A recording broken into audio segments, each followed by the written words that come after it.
Characters from Crazy and Sleepwithme.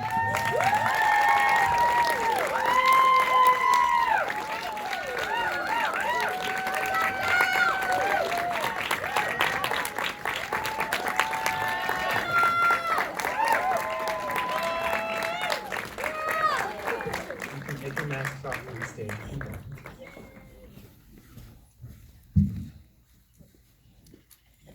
All right, so creators Sheena, Midori, Brevig, did I get that right? You did. Rachel Leyco of Crazy.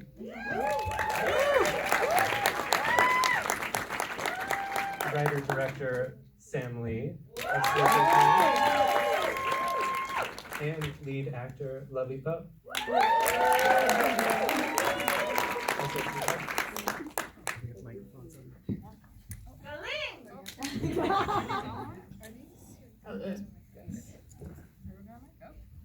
Got so many mics.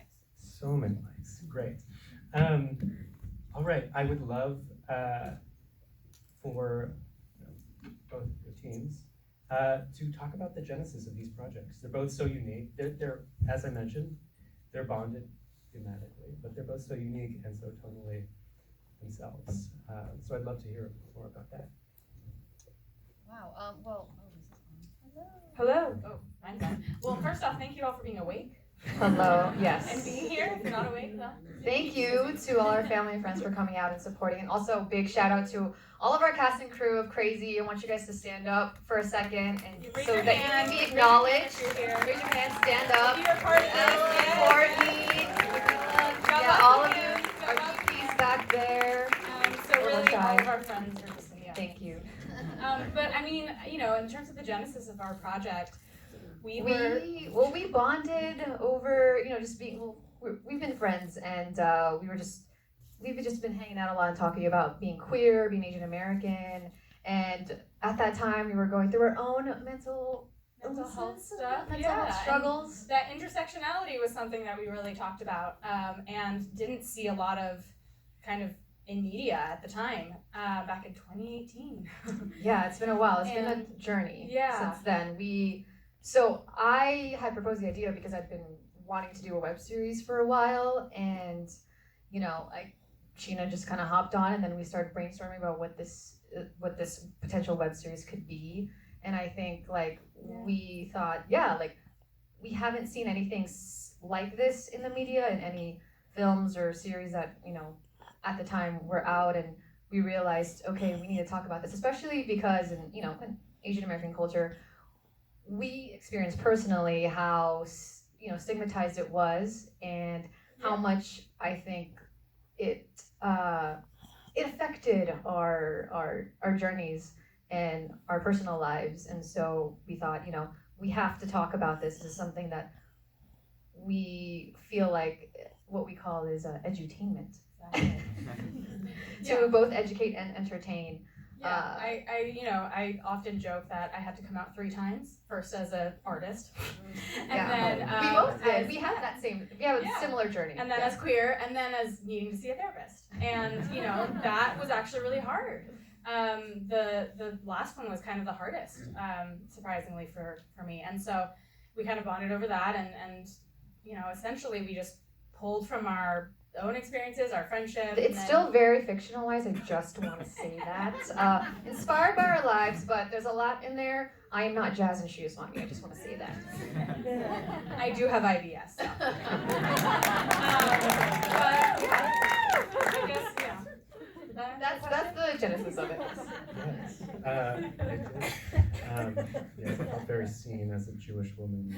It is contractually my obligation to mention IBS at least once a day. Sam, I would love to hear about the genesis, and Lovi, I would also love to hear about how you came to the project and what your experience was upon first hearing about it. Well, actually, when I was in Outfest in 2019 screening my feature, Billy and Emma, shout out to Billy and Emma fans, I couldn't sleep. I had a really bad bout of jet lag, so I was sitting up and writing the first few lines of Sleep With Me. And it's been a long 3 years since that sleepless night.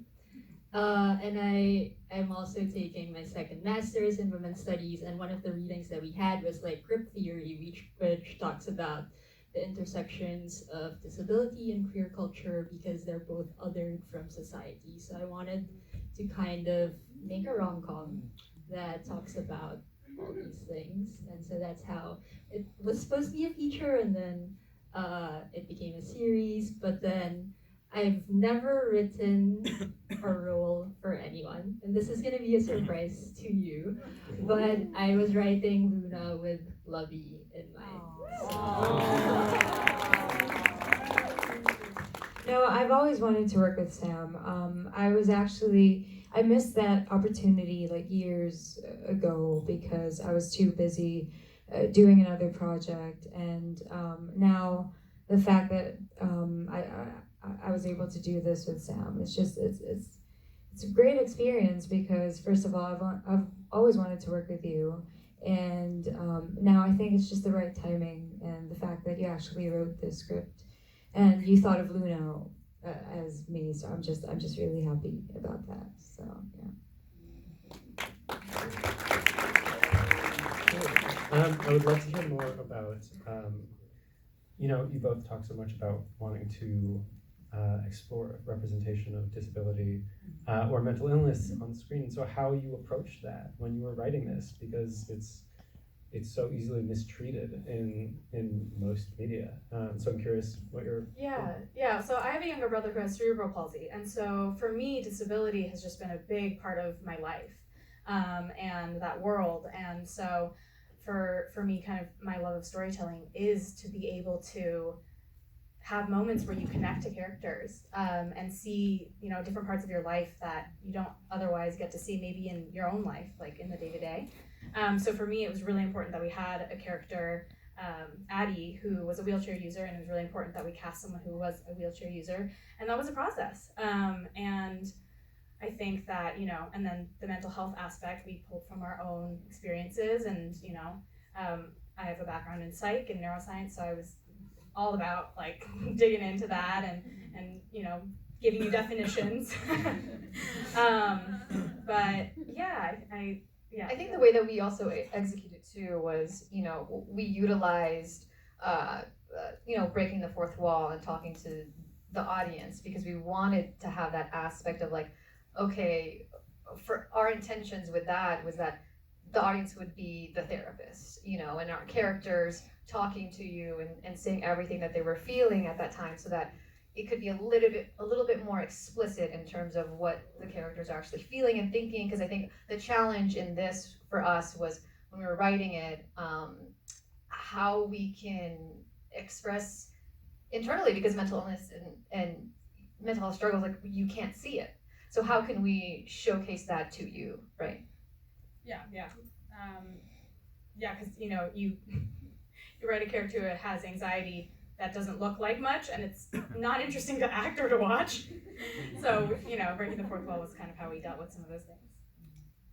No, I mean the same. Like, especially for Luna's character, we were just thinking of like I was like, how do I show loneliness without having to say it? And so I like immersed myself in films. It makes me sound so emo, but films about loneliness. But just to go back I've to your also question, Googled that, so it's okay. Because there are playlists of loneliness. But just go back to your question. Like it's like again based on personal experiences with disability, and also I don't know if you guys noticed, but my thank yous were like super long because I got to talk to a lot of really amazing, wonderful individuals who were so kind to share their stories with us. And when it came to Lovi and Janine, we made sure that they had the resources that they need in order to be able to portray their characters to the best of their abilities.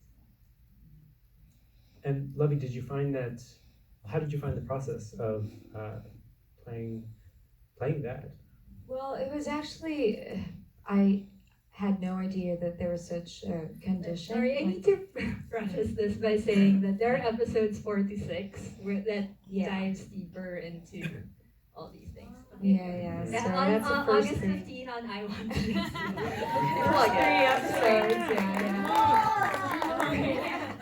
No, but it was like, I had no idea that there was such condition as what Luna was going through, but with Sam's help, she actually sent me like a few like articles and certain things that I should read and watch as well, just to learn more about the character and what these people are actually going through. So it was very different because we actually shot most of the time during nighttime. Everything was so like. Lovi and I are morning people. Yeah, I'm such a morning person. For the entirety of the shoot, we had to stay up. It was a night shift shoot, and it was like a struggle, but it was great because it's something that I believe has never tackled before. So yeah, and the fact that we always say it's an interracial love story. It's basically a story about someone whose disability, as you can see, like physically, and then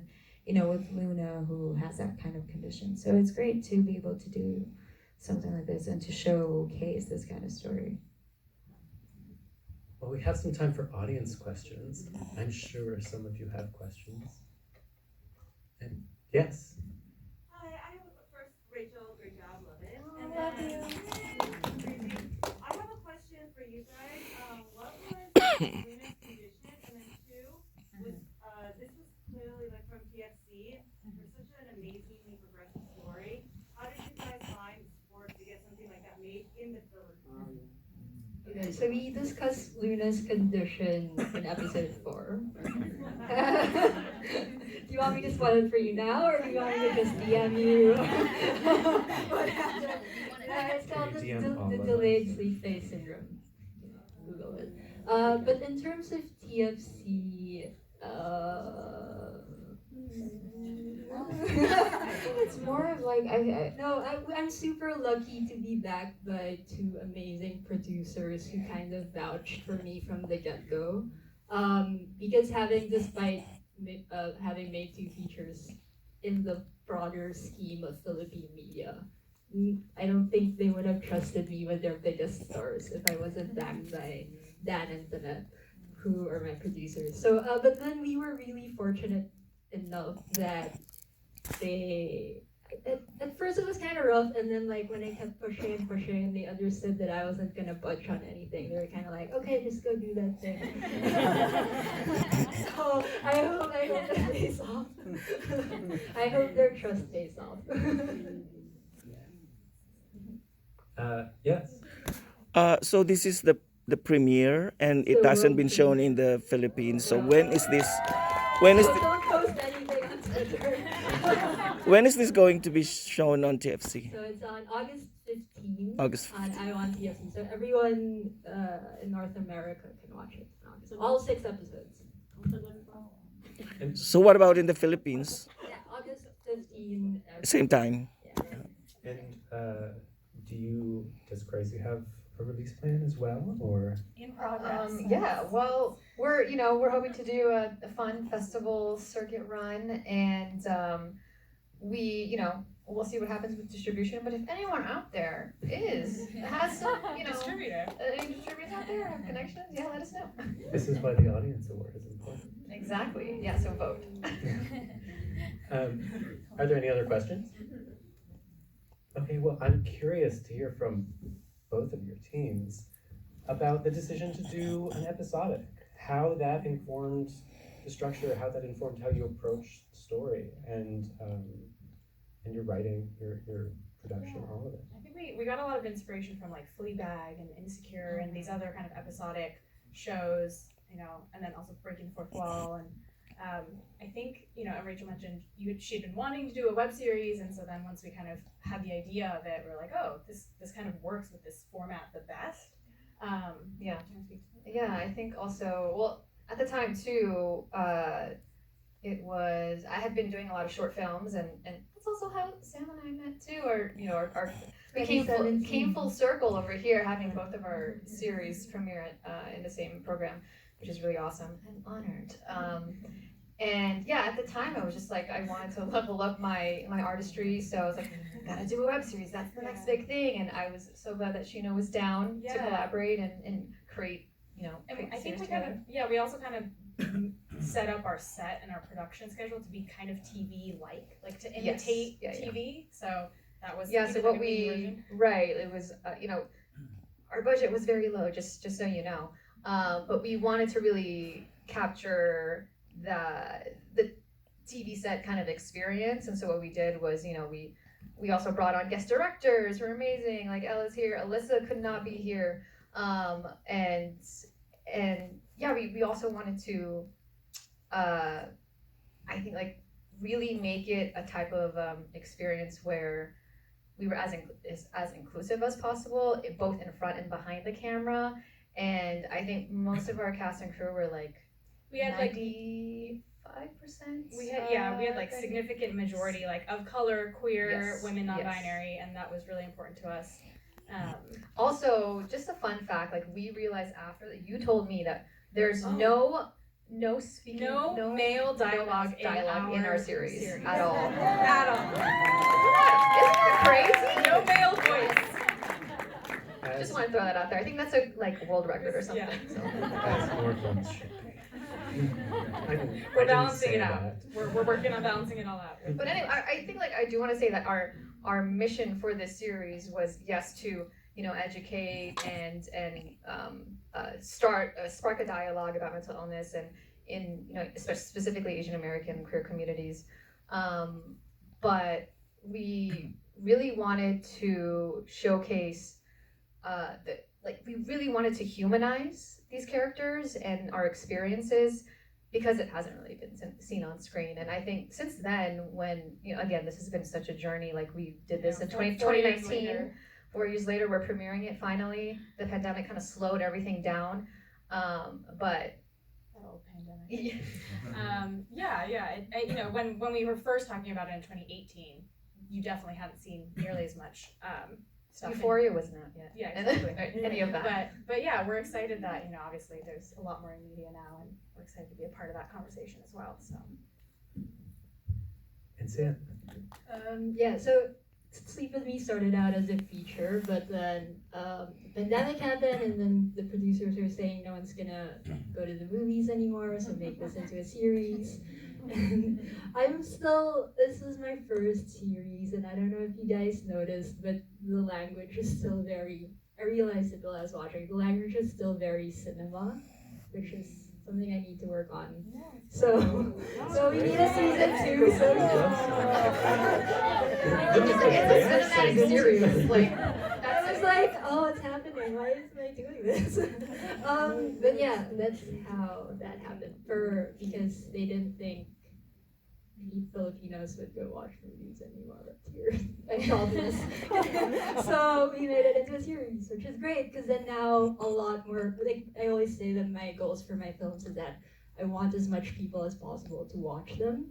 And with Sleep With Me and Lovi and Janine and iWant, which is such a huge platform, I hope that this series reaches as much people as possible who needs to see it.